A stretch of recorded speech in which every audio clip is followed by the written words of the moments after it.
Don in London, hello. It's September the 12th. My video is all about recovery from addiction to either substance or behaviour, in my case the substance alcohol, and my behaviour impacted by trying to fix myself, always, in some way. So, alcohol, and also addicted to behaviour, around people, places and things. Wanting, needing, desiring to be in the right place with the right people, doing the right things and having the right things. A good consumer in this strange world of people, places and things. There go the bottles. Those bottles are quite interesting for me. They're the bottles from one of my local restaurants, and yesterday they were all being poured into a big truck to be taken away, and I seem to have picked the right time for them to be taken away today, although it's 2 hours earlier. How strange. It sounds like the empties that used to be taken from my place of living back in the day when I drank a lot. So the good news is no clanking bottles being thrown into a bin for me these days. No longer drinking on a daily basis, indeed sober for some years, continuously, simply because I was able to take advice and suggestions from people who knew how to get sober. And it took me a long time to find any, mainly because I wasn't looking. I wasn't looking to be saved from myself. I wasn't looking to be saved from self-harm, which is where drink took me. I wasn't looking to be saved from my addictive behaviour around people, places and things, because I thought I was right. And how wrong I was for so long, trying to be what I thought I ought to be, rather than just try to be human and live life with free choices, freedom to make choices based on real life situations, rather than the fantasy or expectation I might have had about life. So I'm very lucky to be in sobriety. I'm very lucky that people in my family kept me alive long enough, and medical people, professionals, community services all helped me when I was really down and could not function for myself. That's where it took me, to the very brink of expiring, more than once. But the trouble is, with an addiction, and whatever it happens to be, it will never be enough. We never can get enough of what we think will sort us out. And that's what drink did for me. I always thought it would take the edge off, fix my feelings, and make me okay. And if I fixed my feelings, then I would think better, behave better, and not be stuck in some regime of self-harm. Again, how wrong I was. So it took a long time to actually remain in ignorance of my situation, and then knowing my situation, the denial which comes with self-will, standing on my own 2 feet, putting on a brave face and saying I can sort this out on my own. Well, I couldn't, and no matter how much I tried, I could not stop drinking, and then all the behaviour which goes with it. So what was the transition? Well, it was simply this, a moment of clarity, where life felt like it couldn't get any worse, that I couldn't do it on my own, and I needed help. And then I asked for help from professionals, family, medical people, and the majority said, go to a fellowship which can help resolve how to be sober one day at a time, and then can you resolve anything else? And that fellowship is, and it was, AA, Alcoholics Anonymous. So I share about how Alcoholics Anonymous helps me on a daily basis. I don't represent AA in any shape or form, other than it works for me. So, and what I've learned is, what you see is what you get in fellowship. It's attraction to a set of principles, or 12 steps, which help me make better choices and have the freedom to be me today. It's as simple as that, and as complicated as I can make it on any given day. So how does AA form part of my life? Well, simply, like I said, the 12 steps, and then there are 12 traditions, and unique, authentic people. All, like me, trusted servants in a fellowship, no one bigger or smaller than the next, no one with the right outlook or the wrong outlook, but there's simply an outlook which reflects what is possible today. So every person has different possibilities and a way of living more free to choose a path today which works, mainly without a drinking ciders. That's the most important one, the 100% step of the 12 steps. It's the first one. Don't drink today and life can happen, and I can remember it, I can learn from it always. And life is about making mistakes every single day. It's not about being perfect anymore, because nothing is perfect in the truest sense, other than it's perfect as it is, because that's as good as it gets right now. So it's perfectly where it ought to be. That's where life is. Even if we're on a rocky road to old age, even if we don't really understand life, but we're trying to learn it again, even if we have no clue, it's okay today. Anyway, I share the AA preamble, which is on this little card, as a starter, and then a reading from this book, the Daily Reflections from AA, and then my words and thoughts over the years in recovery.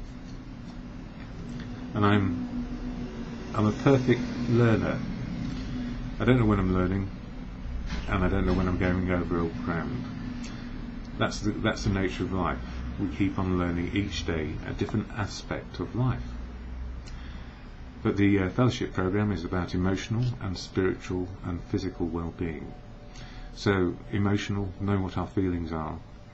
Spiritual, being in the moment of now, and everything is spiritual, good, bad and ugly. And physical, absolutely losing the craving for drink or whatever it was that was bugging me. A desire to fix myself and make my fantasies reality, I guess. Anyway, there's one thing I can't do, is turn the clock back. Yes, so age is going along as it will. And I was sharing with my sister yesterday, I feel young in my head, but the exterior appearance seems to have changed quite a lot over the years. That's alright, it's just life. So, excuse me, the AA preamble. And I'll add my bits in as I go, and I'll tell you when. Well, it'll be obvious. Alcoholics Anonymous is a fellowship of men and women who share their experience, strength and hope with each other, that they may solve their common problem and help others to recover from alcoholism. That's all it's about recovery from alcoholism, and sharing about it, which is what I'm doing. The only requirement for membership is a desire to stop drinking. So that's the only requirement, a desire to stop drinking. No rules, laws or regulations in AA. When it was first founded, there were so many rules that nobody could actually live up to them. So no rules is better, just simply a desire to stop drinking. There are no dues or fees for AA membership. We are self-supporting through our own contributions. Simply put, if you haven't got any money, it's free at the point of entry, going to a meeting, joining in, being a part of. And if you have money of some sort, or a few pennies you can spare to cover costs, rent, tea, coffee and a bit of literature, that's as big as our budget goes, and maybe send some money to keep administration going across the whole fellowship. So we have a prudent reserve. We don't have masses of money, because money can become an issue and a power play, and we don't want that in fellowship. We don't want to be ruled by anyone. There are no leaders. Simply we are all trusted servants. Otherwise I wouldn't have stayed. That's me though, not everybody. Yes. Now, AA is not allied with any sect, denomination, politics, organisation or institution, does not wish to engage in any controversy, neither endorses nor opposes any causes. But people within AA, just about everyone, is allied with a sect or denomination or politics or organisation or institution, and does endorse and oppose different causes, because that's just the way we are. So we don't change our politics or religion or whatever it happens to be just because we're in fellowship. But fellowship itself is about recovery and sobriety and sharing a message. So you'll hear everything and all sorts of opinions, which is just as it may be. But we're there for one thing, sobriety. Sobriety is it. So we share in a general way, which means we share stuff about life. But you listen for and I listen for similarities which are going to help me in my sobriety today. So if someone has a very opposing view of life to mine, I can still learn something from how they keep sober. And that is normally to do with tolerance of everything and everybody, so we don't get wound up by life. Our primary purpose is to stay sober and help other alcoholics to achieve sobriety, and we all do it in different ways, from simply being in fellowship and going to a meeting and being there, through to many different elements of sharing a message. So whilst I share this on video, you need the many voices. You don't need anything from me. It is the many voices I have learned which make the difference. So one voice is never enough, and if you over rely on one person in sobriety, then you tend to bring them up if you're up, or bring them down if you're down. So it is better to have many people to share with and to listen to. So overall, the whole fellowship or group or meeting can help one person keep sober. But if one person is relied upon, as we have found in the past, in our desire to stop, a partner, a spouse, family, they don't understand what is going on for us, but they want us to be well and get angry and resentful with us, and then we get angry and resentful with them. So we can do the same in fellowship. We don't rely on one voice, it's the many voices which help us keep sober. And a higher power, which I see as the wisdom in the rooms of AA, and then the wisdom of the world. The higher power for me is everything, because I'm still learning daily how to live sober and enjoy life. Or not enjoy it if it's horrible, because it can be horrible too. So it's about life on life's terms, living life as it is, and still having dreams about where we may end up, what might happen, but being consciously aware of the actions we take to fulfill our desires and improvements, if you like, in how we go about living our lives. And it's also about... One moment, please. Yes, me, back again, Don in London.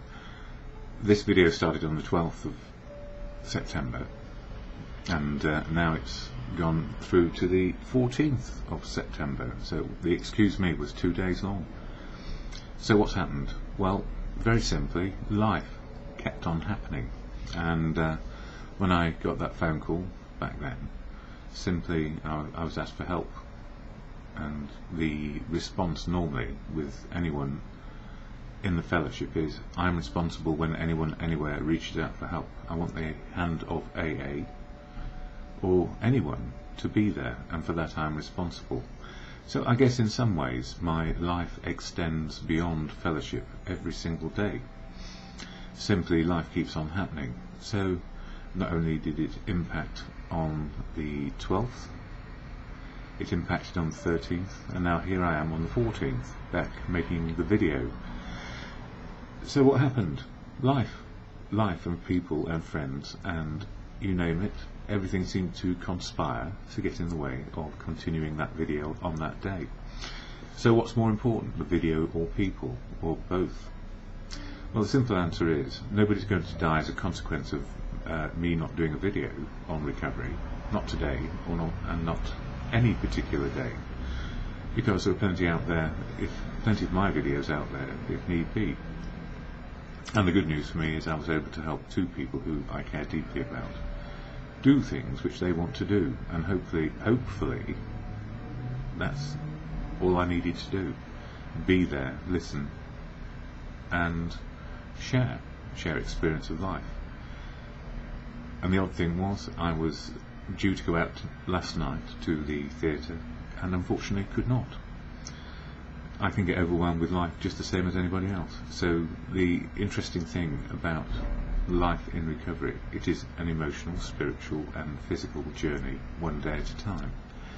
The great news in that is I know when I can do things and when I cannot do things, or to do something one day will have an impact for several days on me as a person.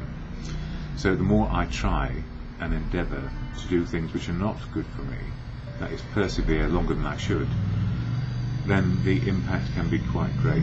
So although I couldn't go, I could have gone to the theatre last night, but the impact on me after 2 days of doing other things would be to overwhelm my physical system and end up in a lot of pain for quite a few days. So the answer is stop, let the body rest, and do what I can. So I did, and now I'm back. I'm going to finish off on the 12th of September, and because I haven't prepared anything this morning yet to do with the daily reflections, this book, which I mentioned earlier, I think in this video, I will combine 12, 13 and 14 into one and curtail my thoughts maybe on some elements, or just go through some of the elements and my thoughts as I go through the daily reflections. September is all about step 9 for me, step 9 in the 12 step program, all about making amends excuse me, making amends and restitution as I can for matters outstanding in my life where I do need to make amends and restitution. So today is the 14th of September, but the daily reading, I'm being stopped again. Best laid plans of mice and men. We never know quite what's going to interrupt it. Anyway, it's given me a bit more clarity, if you like, just now. I do a video a day, and so I will do my video a day, and I will be more brief, I guess, because I've got 2 days backlog, and today, which is the 14th of September. But I'm going to go back to the 12th and read out the daily reflection for the 12th, because these videos are not just here for this year, they're here forever, or until they get pushed off the mortal coil of the internet, or the mortal internet coil, as life is.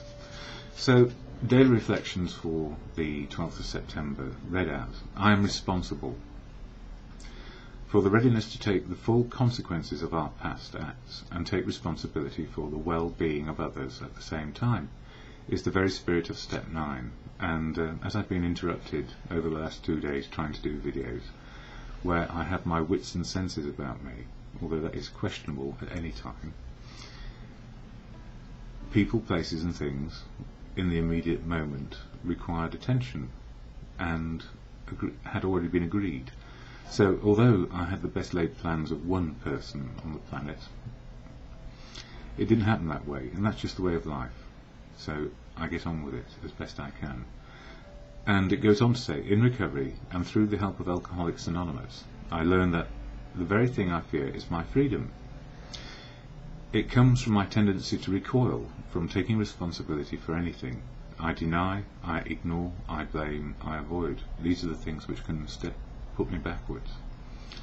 Then one day I look, I admit, I accept. The freedom, the healing and the recovery I experience is in the looking, admitting and accepting. I learn to say yes, I am responsible. When I can speak those words with honesty and sincerity, then I am free. And it's true. So I'm not hidebound and hooked into doing one thing one way all the time. But I do need to play catch up over the next couple of days with my videos, because they will be there year after year after year, I hope, and helpful. And if they're thought to be worthless, that's good, because somebody's going to look for something else. Because I don't have all the answers. Never will, never can.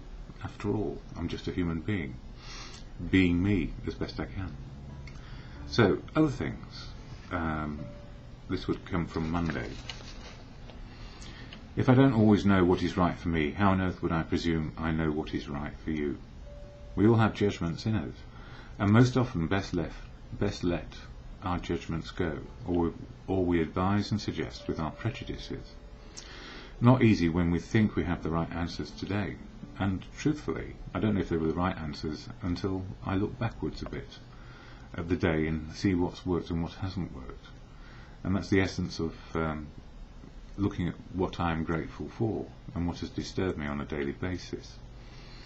And that's more of step 10, which comes along in October in my video series, if you like.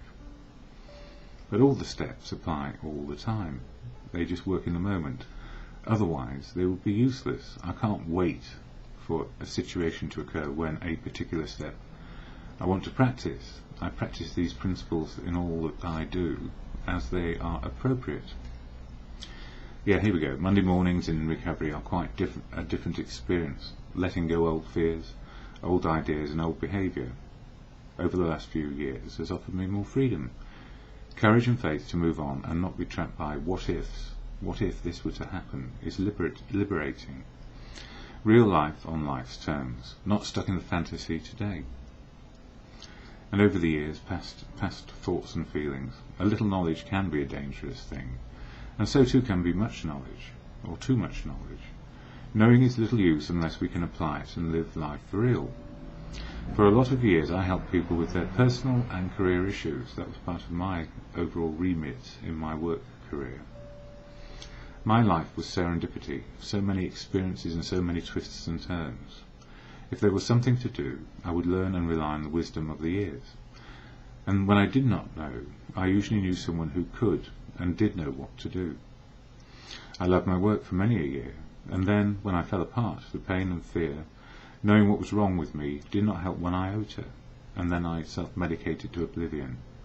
This is before I found recovery, and had nowhere to run. When I realised life could get no worse other than die, I had that moment of clarity and asked for help. Medical came first, I was a mess, and then found enough well-being to really understand and become part of the fellowship of AA, Alcoholics Anonymous. I became teachable and a newcomer and a learner again. And for me, those virtues of being teachable, new and learning are what saves my life on a daily basis, because if I don't think I know the right answer all the time, I am more likely to ask for help and not try and persevere down the wrong road. AA taught me how to experience the path of sobriety, from pain and fear to well-being and a connection to life I had never known before. To be in the moment and find serenity is a possibility. To find out how to deal with pain and fear, how to deal with failure and success, how to feel life and live life, and freedom to choose, and to find help making choices. There's always many voices in fellowship and outside of fellowship these days which keeps me on track. And I'm learning more, and learning, the more I learn, the less I know. Yes, the more I know, the less I know. A life beyond my wildest dreams is the question. Yes, today I experience reality, live more in the moment and can be loved and useful. But I'm learning, and I often make mistakes. And I try to do too much, and as a consequence I then have to spend more time recuperating from the I realise it is chronic fatigue which overcomes me, and what can I do about it? Do what my body tells me to do when it's absolutely at its wit's end, or at extremes of fatigue.